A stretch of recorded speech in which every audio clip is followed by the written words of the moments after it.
প্রত্যেকটা বিবাহিত ছেলে এবং মেয়েদের উদ্দেশ্যে একটাই কথা বলতে চাই।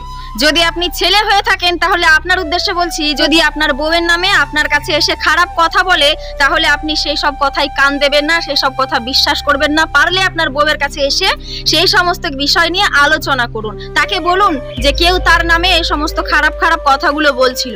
আর আপনি যদি একজন মেয়ে হন তাহলে পাড়া প্রতিবেশী যদি আপনার স্বামীর নামে আপনাকে কিছু খারাপ মন্তব্য করে, কিছু খারাপ কথা বলে, কিছু কটু কথা বলে, আপনার কান ভাঙানোর চেষ্টা করে আপনার স্বামীর নামে, তাহলে অবশ্যই আপনার উচিত সেই সমস্ত কথা এড়িয়ে যাওয়া। যদি আপনি তাদের কথায় মন দিতে গিয়ে আপনার স্বামীর সাথে আজকে সম্পর্কটা বিচ্ছেদ করে ফেলেন বা আপনার স্ত্রীর সাথে সম্পর্ক বিচ্ছেদ করে ফেলেন, তাহলে কিন্তু এখন মনে করবেন যে আপনি মহৎ কাজ করেছেন।